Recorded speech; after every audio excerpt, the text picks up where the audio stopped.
muitos milagres, Jesus é seguido por uma multidão mais interessada em comida do que em Deus. Ele diz àquelas pessoas que elas o procuravam não porque viram os milagres, mas porque comeram os pães e ficaram satisfeitas. Era evidente que se outro oferecesse um pão mais gostoso, elas não iriam atrás de Jesus. O objetivo dos sinais e milagres não era dar uma vida confortável àquelas pessoas com saúde permanente, pão de graça e alguns sermões da montanha cheios de palavras bonitas para entreter o intelecto. Não, o objetivo dos milagres era demonstrar que o Messias, o Criador e mantenedor de todas as coisas, estava bem ali, no meio deles. Você já parou para pensar nos motivos que levam você a buscar por Jesus? Você decidiu ir a Ele para ter uma mesa farta e saúde permanente para aproveitar esta vida? Ou quem sabe o seu interesse está em poder comprar tudo que atrair os seus olhos? Ou será você o tipo intelectual, aquele que lê a Bíblia para aumentar os seus conhecimentos e ser admirado por isso, por seus amigos? Quando Eva olhou para a árvore do conhecimento do bem e do mal no jardim do Éden, o seu fruto lhe pareceu agradável ao paladar, atraente aos olhos e desejável para se obter discernimento. A primeira carta de João chama isso de cobiça da carne, cobiça dos olhos e soberba da vida. Quando Jesus foi tentado, Satanás o desafiou a transformar pedras em pães, para saciar sua fome. Também procurou encher os seus olhos com a visão da glória e riqueza dos reinos deste mundo. O desafio para que Jesus se jogasse do alto do templo lhe daria a oportunidade de provar que ele era o tal, pois os anjos voariam para socorrê-lo. Em tudo isso existe sempre a mesma promessa do diabo, de satisfazer as necessidades da carne, dos olhos e de fazer a pessoa sentir-se importante. Acaso não é a mesma ladainha que você escuta no rádio e na TV? Muitos fingem pregar o Evangelho, quando na verdade simplesmente repetem as tentações do jardim do Éden. E muitos fingem escutar o Evangelho, quando na verdade estão dando ouvidos às suas próprias cobiças. É claro que Deus atende às orações feitas segundo a vontade dele, mas o foco não deve estar na resposta a essas orações, ou em nossa pessoa, mas na pessoa de Jesus. Tiago escreveu assim: vocês cobiçam coisas e não as têm, porque não pedem, e quando pedem, não recebem, pois pedem por motivos errados, para gastar em seus próprios prazeres. A cobiça da carne, a cobiça dos olhos e a soberba da vida nos atraem, quando Jesus não é suficiente para o nosso coração.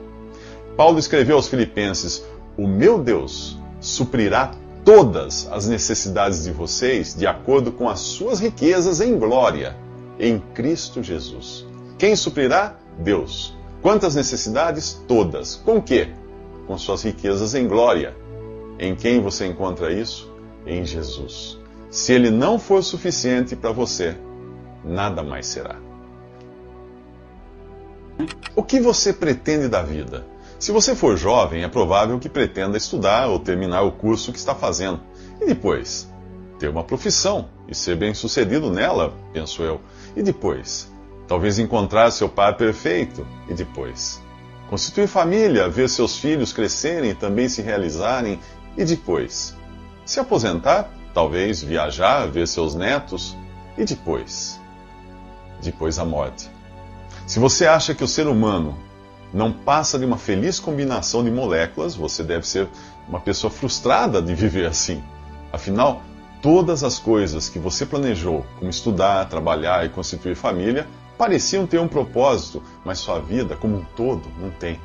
Ela não será mais do que um tique no relógio do tempo universal. Você e todos os seus esforços, planos e aspirações irão virar literalmente pó. Mas digamos que você seja daqueles que acreditam sim que existe algo depois da morte, porém prefere não pensar nisso. Será que você é igualmente relapso quando o assunto é investir seu dinheiro? Não, você procura no mínimo saber se está investindo num negócio seguro, para não jogar fora alguns anos de trabalho suado.